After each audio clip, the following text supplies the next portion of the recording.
Fernando Mendoza going first overall to the Raiders. And the second quarterback he has coming off the board is Alabama quarterback Ty Simpson going to the Steelers. Oh, it is Mel Kiper Jr. season as Mel Kiper joins us now. And Mel, let's talk about SA's favorite team. That would be the Steelers. What would Ty Simpson bring to the Steelers? A young quarterback with an awful lot of talent in terms of being, I think, a faster, more athletic Mac Jones, potentially. Mac had 17 starts, Ty has 15, which is a dangerous number, risky number, but he's 23 years of age. Up till mid-November, he had 22 touchdown passes, only 2 picks, and then he had the 5 fumbles lost. Then he lost a little weight. Then he had all year, the offensive line didn't get the job done. The running game was non-existent. Receivers dropping balls, and Ty Simpson struggled some. But then, of course, he had the injury. D'Angelo Pons hit him in the playoff game, cracked rib, he fumbled on that play, not available for the Senior Bowl. So now he's at the Combine. We'll see what he can do. I think if he's there at 21 for McCarthy, bring him into the fold, and maybe you have your quarterback moving forward that can lead this team to a lot of victories. I don't think there's a single Not player. concerned at all about him being undersized? Not concerned about him being undersized? That was the concern. They claim that now he's going to be 210, 215 at 6'2". Mac Jones was 6'2.5", 217 coming out. He's done pretty well. He had that really good rookie year, if you remember. Fell back. Josh McDaniels wasn't there. Now he's in San Francisco doing a great job. Now everybody wants him. He was up in New England. Now you're looking at a guy that I think in Ty Simpson at Pittsburgh, they're not going to be worrying about next year. They can't worry about the 2027 draft because guess what? They want to be back in where they are, a little further down. So in order to be getting one of those top guys next year, Arch Manning, Dante Moore, you're going to be picking 1, 2, or 3. And so for the Steelers at 21, I know Kenny Pickett, everybody's going to bring up. He went around that 20 spot, didn't work out for Kenny. Ty Simpson, you take another shot at it. You got to do that with quarterbacks. So, this is a division with Burrow and Lamar, right? We'll see what Shador keeps developing. End of the day, the AFC's loaded with quarterbacks. They got to keep up with their division, and I think Ty Simpson will be a good place to try to maybe catch lightning in a bottle at pick number 21 with a quarterback who can definitely whip the ball to any point on the field. I don't say this with any hyperbole or exaggeration. I don't think there's a single player who will be at the NFL Draft Scouting Combine. There's going to be over 300 of them who has more to gain than Ty Simpson. There is a giant hole in that number 2 quarterback spot. And if you're telling me, Mel, that not one of them's going in the top 20 based on all of the drafts we've had in this league's history where the quarterback prospects always surge at the last moment, you're going to get 6 quarterbacks out of the top 12 2 years ago. When we were at this point in the calendar year, no one was saying that. If Ty Simpson goes there on Saturday with the entire league watching, the entire country watching, while Mendoza is on the sidelines in a hoodie saying, I'm good, I'm not competing, and he lights it up, he's not going to be available at 21. The Jets at 16 will be a team that wants to take him, or one of these other squads that is so quarterback hungry. I think Malik Willis is the most attractive free agent quarterback. We have a supply and demand problem at quarterback right now. Sure. Ty Simpson can go and seize this thing, and on Saturday, if he performs well and he shows out, he's not going to be available at 21. Okay, you make a great book because back in mid-October, even in the mid-November, when he was at 22 touchdowns, only 2 picks, they were talking about him as QB1 maybe with Mendoza, right there with Mendoza. At the worst, still going in the top 5, and then all of a sudden he was struggling. Then it's the emotion of evaluating and looking at players. Emotionally, people are saying, oh, he's not getting it done. He's not a starting quarterback. They were watching in real time, prisoners of the moment, right? Saying, no, what I'm seeing here isn't a starting quarterback in the NFL. He's only got 15 starts and he's struggling. But you got to factor in all the things he was working through then and had to work through later. So for me, I'm with you. Ty Simpson got him at 16 in Mach 1.0, dropped him to 21. Some think he'll be there at the Rams pick. Some think he's a second-round guy. Opinions are all over the place, as you know, on these quarterbacks, and Ty Simpson certainly right now is one of those. Well, damn it, those opinions don't matter to me as much as the great Mel Kiper Jr., okay? I'm going with your opinion. So let me ask you this, Mel Kiper. If in order, I want to know right now your top 5 quarterbacks in this draft. Well, we know Mendoza's easily 1 and Ty Simpson's easily 2. At 3, could be Drew Aller coming off that ankle at Penn State. Carson Beck's in that mix. Cole Payton in North Dakota State's in that mix. Obviously, you got all the other guys. Taylon Green is talented. Taylon Green coming out of Arkansas, formerly of Boise State. Inconsistent accuracy. But he's an LTPer, as Drew Aller is. There's two LTPers right there. They looked the part. But the consistency was lacking. And all those guys. Cade Klubnik from Clemson was considered a first-round pick back in August, and he struggled. Yeah. So, again, QB3, Stephen A., to answer your question, and Peter knows this, is wide open. You're going to find one of those 5-6 quarterbacks I mentioned for QB3, maybe a decent starting quarterback down the road, and the others will probably just fizzle out. So if you can find that guy, and like I say, catch lightning in a bottle, you can get a guy on day 3. Hey, Garrett Nussmeier's the other one I left out. Garrett Nussmeier from LSU was considered mid-first rounder back in August. He's another one. Had a rough 2025 campaign. Both so all these guys we thought would be really good in August, a lot of them, like I say, fizzled out this season. Okay, so one thing we know for sure, you've mocked, and it seems like everyone has, Fernando Mendoza going #1 overall to the Raiders. Our own quarterback, Dan Orlovsky, did tweet this yesterday. He said, quote, studying the first 5 games of Mendoza's tape, it is not what I expected so far. Do you think Mendoza is maybe overhyped as that #1 overall pick as a quarterback prospect?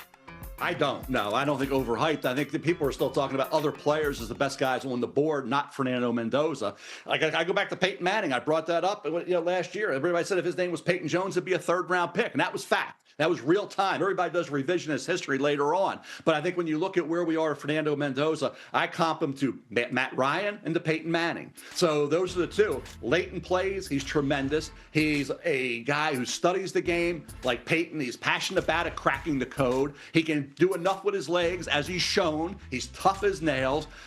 I understand he doesn't have a howitzer for an arm. He's not going to run a 4.5, 5.40. I get all that. But what else? What you need to be a successful quarterback, a great quarterback in this league, he has. So for me, Raider Nation, be happy. You earned that #1 pick, and the year you got the #1 pick, you got a quarterback of this capability coming out. And keep in mind, when Peyton came out, half the league liked Ryan Leaf better because of the traits over Peyton Manning, who had wobbly ball. His pro day was one of the worst pro days ever for a quarterback. Yet here we are as one of the greatest of all time, Peyton Manning. So yeah, there we go. If that's a comp, and Matt Ryan's a comp, and keep in mind, remember when Miami and Bill Parcells passed on Matt Ryan to take Jake Long and then Chad Henne? So Matt Ryan wasn't this locked up franchise quarterback either in a lot of people's minds. Go ahead, Peter. I got one more question, but go ahead, Peter. I was going to just say this. Orlovsky can look at the tape, and a lot of people are going to look at the tape, and you're going to dissect his game. That's what we do in the draft, and we dissect these guys inside and out. In the biggest of moments, nobody in recent college football history, going back to maybe Joe Burrow, has been more clutch, has had more on his shoulders, and has lifted his teammates more than this Fernando Mendoza. And if you're looking at the Raiders, you are at ground zero. You are at square one. Yeah. Who else would you want to build your franchise around than a guy who took a program, and Shay knows this all too well, from 105 years of being an also-ran to being the best program in the United States? I would also say this. Ask the 8 other Indiana Hoosiers who will be at the Combine this week what they think of Fernando Mendoza. So I don't know what Dan was implying, that he wasn't impressed with the film or that he was impressed with the film. Whatever it is, he's not going to be the only one who's going to watch the film and say, Mendoza's not for me. He doesn't have the natural traits and all that stuff. Garbage. Give me the winner and give me the guy who lifts everyone around him. Right. I will say this real quick before I'll come to Mel on this. Pete, I get where you're coming from, but I don't want to hear that. Only from this standpoint. Those 8 other players that's going to be at the Combine, it ain't like they're going to say he ain't good. I mean, come on now. If your quarterback wasn't good, would you tell us? No, they ain't going to tell us. Let's just stop that. Let's not do that. But I will ask this because I believe in Mendoza every bit as much as you do, Peter and Mel, but I would ask you this. Is the discrepancy between him and everybody else in the draft a product of his greatness, or is it an indictment against the others? Good question. Well, I'll tell you what, if Arch Manning was in this draft, let's go right to Arch. Arch had inconsistency with nerves of accuracy. You're drafting Arch on the potential of what he can be. Keep in mind, would have had 15 starts coming into this draft as well. So everybody's saying it would have been a lock thing. This would have, again, you get into Arch Manning, super talented. Next year, he may be the lock #1 quarterback, slightly ahead of Dante Moore, and be the guy we're talking about like we did with Trevor Lawrence and I did with John Elway back in 1989. We may be doing that with Arch. Right now, though, we're not doing it. He needs to improve. Just like Fernando Mendoza went from 41 sacks at Cal in 2024. Dropped that number down dramatically. Regular season was like 17, 18. What he needed to improve on, he did. And what Peter said is important. Late in a play, when that play is late, you got to do the fourth, fifth option. Do you throw it away? What do you do? Do you throw it away? Do you run? Do you find that guy? And he found that guy. He made the right decision late in plays time and time again. So for me, he was going to go to Yale. I mean, in his legs, he showed that. Like I said, I understand he doesn't have elite traits, and I hate that term. They say about Ty Simpson. They said it about Peyton, right? Said it about Shador. They said it about doesn't have elite traits. They were knocking Jackson Dart last year. Tyler Shuck, they knock them all. If you say you hate a quarterback, 9 times out of 10, you can always say you're right. The haters of Josh Allen are still saying they're right? So if you hate everybody, 8, 9 times out of 10, you're going to be right because you're never going to give it up till the guy wins a couple Super Bowls, right? So, I get the hate on quarterbacks, but realistically in this draft, Fernando Mendoza, I think, is the best player in this draft, and certainly he's distanced himself from every other quarterback, incling Ty Simpson. Stephen A. Mel, I look at it. I was going to say. Pete, I'm sorry. Go ahead. I got a question about Dante Moore, but go ahead. How many single people do we have in our lives who are just waiting for Mr. Right or Mrs. Right to walk in, and you say no to so many others because you're waiting and you're waiting and you're waiting? If you're the Raiders, you can't wait for 2027. You can't wait for 2028. This is the draft. You have the number one pick. And to me, don't overthink this. Take Mendoza. Build the franchise. Well, now everybody knows they're going to take Mendoza. We all know that. But let me get to Dante Moore for a quick second, because the last time we saw him, it was not a good experience at all. Going up against Indiana, they got walloped. They lost 56-22. It was an awful performance on his part. We were talking about them 1 and 2 originally. Then obviously that's not going to be the case because he's going to go back to school. My question to you, Mel, was this.